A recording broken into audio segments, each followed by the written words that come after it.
Last class வரைக்கும் 1 டைம்ஸ்னு பார்த்தோம். So 1 டைம்ஸ்ல என்ன நடந்தது? இங்க 2 டைம்ஸ்ல நடக்கும். சரிங்களா? 1 டைம்ஸ்ல என்ன நடந்தது? டிஸ்கிரீட் ரேண்டம் வேரியபிள் பார்த்தோம். சரிங்களா? கன்டினியூஸ் ரேண்டம் வேரியபிள் பார்த்தோம். ப்ராபபிலிட்டி இதுல வந்து என்ன பண்ணோம்? ப்ராபபிலிட்டி மாஸ் ஃபங்ஷன் பார்த்தோம். அது வந்து P ஆஃப் Xன்னு ஒண்ணு பண்ணோம். இதுல வந்து ப்ராபபிலிட்டி டென்சிட்டி ஃபங்ஷன் பார்த்தோம். இங்க வந்து F ஆஃப் Xன்னு பார்த்தோம். சரிங்களா? இதுக்கு என்ன ரூல் வந்துச்சு? Summation P of X equal to 1ன்னு வந்தது. இங்க என்ன வந்தது? Integral minus infinity to infinity F of X into dx value என்ன கிடைச்சது? 1ன்னு கிடைச்சது. சரிங்களா? இப்ப இங்க E ஆஃப் X என்னன்னு பார்த்தோம். இங்க summation X into P of Xன்னு ஆச்சு. இங்க என்னாச்சு? Integral minus infinity to infinity x into F of X into dxன்னு ஆச்சு. சரிங்களா? அப்ப வேரியன்ஸ் ஆஃப் x என்னன்னு பாத்தீங்க? வேரியன்ஸ் ஆஃப் x என்னாச்சு? சம்மேஷன் அதாவது E of x square minus E of x the whole square வந்தது. இது எல்லாமே ஃபர்ஸ்ட் டைமென்ஷனோட ரிவிஷன். அதே ஐடியா தான் இங்க வரும். அப்ப E ஆஃப் x ஸ்கொயர் என்னன்னு பாத்தீங்கன்னா இங்க summation x square into P of x. அப்ப இங்க என்ன ஆகும் அப்படின்னா integral minus infinity to infinity x square into P of x into dx. சரிங்களா? இத main revision for the one dimensional case. சரிங்களா? Discrete random variable, continuous random variable. சரிங்க sir, இங்க என்ன சார் ஆகும் அப்படின்னா இங்கேயே சொல்லிட்டேன். இது வந்து எல்லாம் 1D கேஸ். இங்க பாத்தீங்கன்னா 2D கேஸ், 2 டைமென்ஷனல் கேஸ். இங்க என்ன நடக்குது? ஜாயிண்ட் ப்ராபபிலிட்டி டம். சரிங்களா? ஜாயிண்ட் ப்ராபபிலிட்டி மாஸ் ஃபங்க்ஷன் டம். சரிங்களா? Joint probability mass function. என்னது? ப்ராபபிலிட்டி மாஸ் ஃபங்க்ஷன் சொல்லிக்கிறேன்ல. ப்ராபபிலிட்டி மாஸ் ஃபங்க்ஷன் இங்க என்ன ஆகும்? இங்க P ஆஃப் X நோட் பண்ணது இங்க என்ன ஆகும்? P ஆஃப் X, Y ன்னு ஆகும். அத அவன் ஜெனரலா சொல்லிட்டான் Pij ன்னு ஜெனரலா நோட் பண்ணிட்டான். புரியுதா கண்ணு? 2 டைமென்ஷனல். அங்க வந்து Pi மட்டும் நோட் பண்ணா போதும். இங்க Pij நோட் பண்றீங்க. மத்தபடி அதே டிட்டோ தான் வரும். கொஞ்சம் கேர்ஃபுல்லா பாத்துக்கங்க. இங்க பாத்து சிங்கிள் சம்மேஷன் வேல்யூ 1ன்னு வரும். இங்க ரெண்டு சம்மேஷனோட வேல்யூ ஈக்குவல் டு 1ன்னு வரும். சரிங்களா? அண்டர்ஸ்டாண்ட் பண்ணீங்களா? டவுட் இருக்குதா? டவுட் இல்ல. அதே மாதிரி ப்ராபபிலிட்டி டென்சிட்டி ஃபங்க்ஷன் பார்த்தோம். இங்க எப்படி ஜாயிண்ட் மாஸ் ஃபங்க்ஷன் பார்த்தோமோ அதே மாதிரி இங்க ஜாயிண்ட் ப்ராபபிலிட்டி டென்சிட்டி ஃபங்க்ஷன் பார்த்தோம். சரிங்களா? ஒண்ணு இல்ல, ஈஸி தான். PMF ன்னு பாக்குற இடத்துல என்ன பண்றீங்க? ஜாயின்னு ஒரு வேர்டு வச்சுக்கோங்க. அதே மாதிரி இங்க PDF ன்னு நோட் பண்ணுவோம். PDF என்னங்கும்போது ஜாயின்னு ஒரு வேர்டு நோட் பண்ணிக்கோங்க. அவ்வளவுதான் கண்டு. சரிங்களா? 2 டைம்ஸ்ல அப்படியே மாறிடும். சரியாப்பா? F of X, y. அவ்வளவுதான். டபுள் இன்டெகிரல், சிங்கிள் இன்டெகிரல் இங்க பார்த்தோம். அங்க பாருங்க. இங்க சிங்கிள் இன்டெகிரல் பார்த்துட்டு இருக்கோம். இங்க எல்லாமே டபுள் இன்டெகிரல்ல வரும். கிளியரா? கிளியராமா? டவுட் இருக்குதா? இல்ல புரிஞ்சு. சரி. அதே மாதிரி அங்க என்ன பண்ணுவோம்? Probability of A less than or equal to X less than or equal to B அப்படின்னா இது கண்டினியூஸ் இன்டெகிரலா மாத்தணும். -A to A கரெக்ட்டா? -A to B f of X into dx ன்னு பார்த்தோம். இங்க டபுள் இன்டெகிரல் கேஸ். அப்ப டபுள் இன்டெகிரல் கேஸ்ல எப்படி போடுறாங்க பாருங்க. இப்போ A to B C to D னா டபுள் இன்டெகிரல் நோட் பண்ணுவாங்க. சரிங்களா? இது சிங்கிள் இன்டெகிரல் என்ன ஆகும்? A to B f of X into dx ன்னு பார்த்தோம். கரெக்ட்டுங்களா? Probability of X A less than X less than P ஓட வேல்யூ இது. டபுள் இன்டெகிரல் இது ஆகும். சரிடா கண்ணு? குமுலேட்டிவ் ப்ரிகர்ஷன் தெரியும். CDF. CDF நம்ம ஆல்ரெடி நிறைய பார்த்துருக்கோம்ல. அது CDF ஐடியா இப்படி கொடுத்துட்டாங்க. என்ன ஆகும்? F of X, Y. X varies from X, Y varies from Y. அப்ப என்னது? மைனஸ் இன்ஃபினிட்டி நம்ம போட்டோம்ல அந்த கேபிட்டல் F of X. அவன் எப்படி போட்ட கேபிட்டல் F X நாம இருக்குது அவனுக்கு ஈஸியா சொல்லி கொடுக்குறான். X less than 0 கரெக்ட்டுங்களா? 0 less than or equal to X less than என்ன லிமிட் அத போடுவோம். அந்த ஐடியாவுல அவன் மென்ஷன் பண்ணி போட்டுக்கிறான். சரியா கண்ணு? Okay sir. டிஸ்கிரீட் கேஸ்ல என்ன ஆகும்? இந்த மாதிரி ஆட் பண்ணி போடுவீங்க. கண்டினியூஸ் கேஸ்ல இன்டெகிரல் போட்டு ஆட் பண்ணுவீங்க. இன்டெகிரல் என்ன வரும்? X வரும், Y ன்னு வரும். சரிங்களா? இது என்னது? குமுலேட்டிவ் டிஸ்ட்ரிபியூஷன் ஃபங்க்ஷனோட ஐடியா. சரிங்களா? ஒரு நிமிஷம் மேல. அந்த ப்ராப்பர்ட்டீஸ் வந்துரும். ப்ராப்பர்ட்டீஸ் தான் உனக்கு என்ன ஆகும்? நெகட்டிவ் ஃபார்முலா சென்ட் பண்ணிருக்கீங்களா? சென்ட் பண்ணிருங்க. எல்லாமே உனக்கு சேவ் பண்ணி அனுப்பிடுறேன். ஓகே. இந்த PDF நீங்க இது வரைக்கும் எடுத்த PDF எல்லாமே நீங்க அனுப்பிடுறேன். ஒரே நிமிஷம். அந்த டிஸ்கிரிட் கேஸ் மட்டும் ஒரு நிமிஷம் காட்டுங்க. மேலையா? இல்ல இந்த ஃபார்ம்ல தான். அங்க வந்துட்டு இல்ல மேல அந்த கடைசி ரெண்டு கேஸ். இதுதான். அங்க வந்துட்டு சமேஷன் இல்ல அங்க வந்துட்டு summation P of X dx. வெறும் சமேஷன் P of X. ஆமா. கரெக்ட் தானே சார்? ஆமாடா. 1Dல. அதாவது இப்படி போடுவேன் ஞாபகம் இருக்குதா? F of X equal to probability distribution இப்படி தானே போடுவோம். எக்ஸ் லெஸ் தேன் 0, 0 போடுவோம். எக்ஸ் அந்த அப்பர் லிமிட் என்னன்னு தெரியாது. அந்த அப்பர் லிமிட் என்னன்னு தெரிஞ்சுக்கிட்டு, அது என்ன ஆகும்? 1ன்னு ஆகும். கரெக்ட்டுங்களா? Correct, correct. இப்படி மத்தத என்ன பண்ணுவோம். பண்ணுவீங்க? ஆட் பண்ணி எழுதுவீங்க. கரெக்ட்டா? என்ன வேல்யூ வருதோ அத ஆட் பண்ணி எழுதுவீங்க. சரிங்களா? அவன் அத தான் மென்ஷன் பண்ணிக்கிறான் பாருங்க. எக்ஸ்ன்னு மென்ஷன் பண்ணிக்கிறான். அப்ப நீ எது வரைக்கும் ரேஞ்ச் சொல்றியோ அது வரைக்கும் ஆட் பண்ணி போடுங்கிறான். சரிங்களா? ப்ராப்ளம் ம், போடும்போது ம். அண்டர்ஸ்டாண்ட் பண்ணுவ. இந்த ப்ராப்ளம் போடும்போது அண்டர்ஸ்டாண்ட் பண்ணுவோம். ப்ராப்ளம் போடுவோம். சரியா? Okay sir. இத கன்டினியூஸ் கேஸ்னு பார்த்தது. இது ப்ராப்பர்ட்டீஸ். ப்ராப்பர்ட்டீஸ் ஆல்ரெடி தெரியும். நெகட்டிவ் சைடு போச்சுனா நம்ம என்ன பண்ணுவோம்? அதான் போட முடியும். x less than 0, y less than 0 அப்படின்னு என்ன ஆகும்? 0ன்னு ஆயிடும். அதான் அவன் எழுதிக்கிறான். சரிங்களா? ஓகே. ரைட் சைடு போகும்போது 2 பிக்ஸ்டு ப்ராப்பர்ட்டி. நான் எழுதி காட்டணும்ல. இது 2 fixed property. Starting value 0, end value 1. அவன் அத தான் சொல்கிறான். ஸ்டார்டிங் வேல்யூ 0ன்னு போட்டுங்க, எண்ட் வேல்யூ 1ன்னு போட்டுக்கங்கறான். சரிங்களா? மத்த வேல்யூ ஆட் பண்ணும்போது என்ன ஆகும்? லைஸ் பிட்வீன் 0 to 1ல தான் இருக்கணும். அதிகமா போக கூடாது. சரிங்களா? இது ரொம்ப இம்பார்ட்டன்ட் ப்ராப்பர்ட்டி. கொஞ்சம் கேர்ஃபுல்லா பாத்துக்கங்க. இது நான் வந்து 1Dலயே சொல்லியிருக்கணும். 1D சொல்லல. பட் அவன் இங்க குடுத்துக்கிறான். இத கொஞ்சம் பாத்துக்கோங்க. சரிங்களா? அது ப்ராப்ளம் போடும்போது கொஞ்சம் கிளியரா இருக்கும். ஃபார்முலா கூட கொஞ்சம் ரெஃபர் பண்ணிக்கங்க. சரியாப்பா?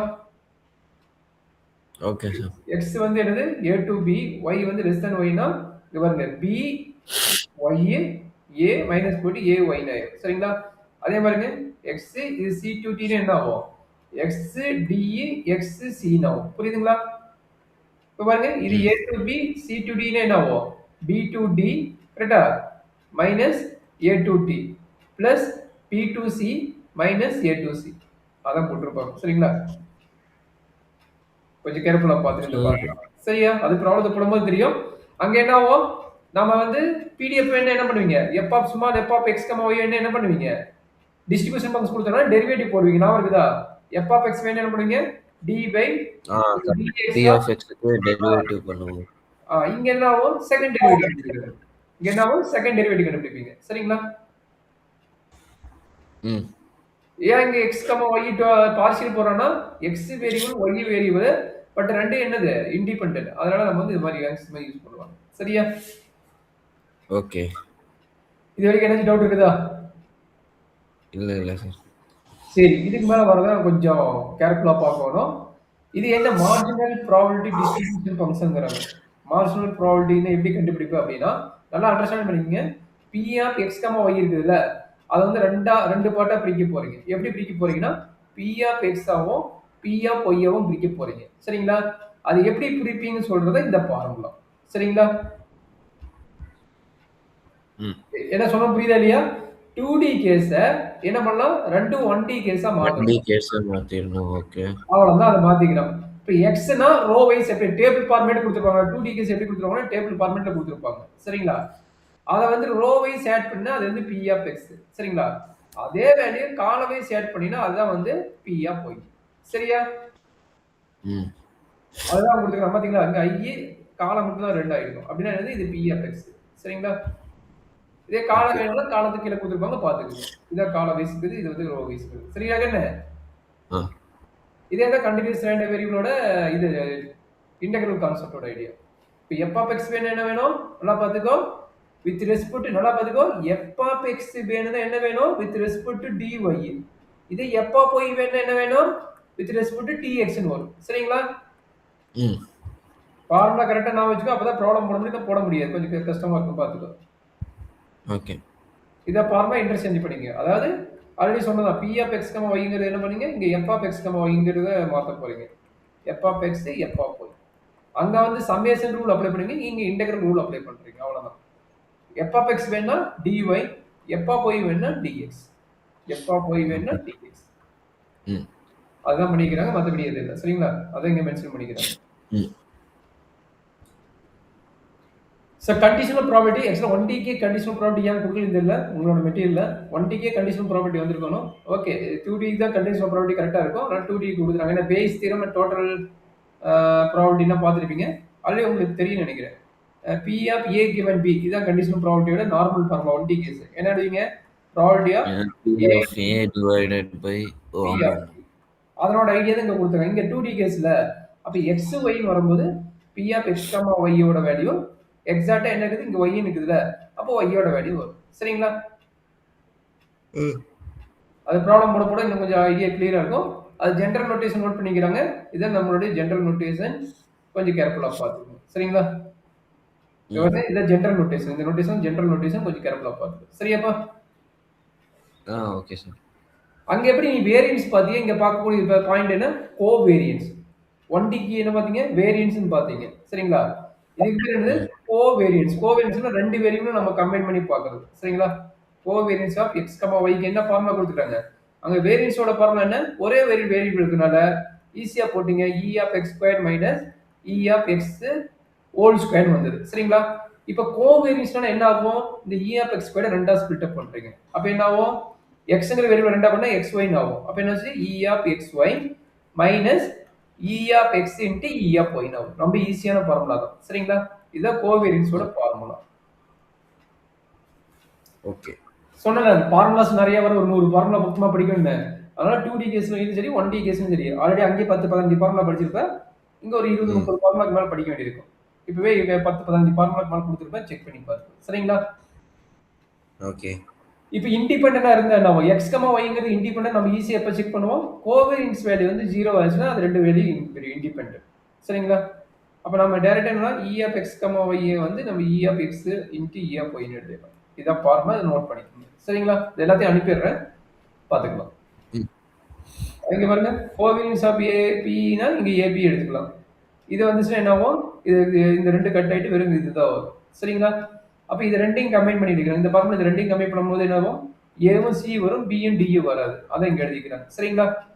இது கோவேரியன்ஸ்க்கு. பட் வேரியன்ஸ்க்கு என்ன நடக்குது பாருங்க, ரொம்ப இம்பார்ட்டன்ட். என்ன வருது? a plus b whole square formula மாதிரி வரும். சரிங்களா? Variance of x1 plus x2 என்ன? Variance of x plus variance of y plus 2 times of covariance of x, y ன்னு சொல்லிக்கிறாங்க. கொஞ்சம் கேர்ஃபுல்லா பார்த்துக்கணும். அதே மைனஸ் வந்து என்ன ஆகும்? மைனஸ் வந்தாலும் இந்த மைனஸ் வந்துடும். அதாவது a plus b whole square formula, a minus b whole square formula, அந்த ab இருக்கிற இடத்துல மட்டும் என்ன ஆகுது? கோவேரியன்ஸ் ஆஃப் x, y ன்னு வருது. மற்றபடி a plus b, a minus b தான். ஹோல் ஸ்கொயர்னா இந்த வேரியன்ஸ், இந்த வேரியன்ஸ்னா உங்களுக்கு ஸ்கொயர்னு தெரியும். அதனால தான் நான் வந்து ஸ்கொயர் மென்ஷன் பண்ணாம இருக்கேன். சரிங்களா? ஓகேங்களா? ஓகே. ஃபார்முலா உங்களுக்கு ரிவைஸ் ஆயிடுச்சா? சம் போடுறேன் பாத்துங்க. இதுதான் கார்லேஷன். கார்லேஷன்ங்கிறது வந்து நீங்க தேர்ட் மாடலோட டீட்டெயிலாக பார்ப்பீங்க. தேர்ட் மாடலில் வந்து ஸ்டாட்டிஸ்டிக்ஸில் டேட்டா வச்சு கொடுப்பான். தேர்ட் மாடலில் சரிங்களா? தேர்ட் மாடலில் ஸ்டாட்டிஸ்டிக்ஸில் டேட்டாவோட வேல்யூ வச்சு கொடுப்பான். பட் இங்கே கேட்கக்கூடிய கார்லேஷன் என்ன ஆகும்னா ப்ராபபிலிட்டி வேல்யூ வச்சு போட போகிறோம். சரிங்களா? ப்ராபபிலிட்டியோட வேல்யூ வச்சுட்டு எப்படி போடுவீங்க அப்படின்னு கார்லேஷனோட மீனிங்கை கேட்குறோம். சரிடா என்ன?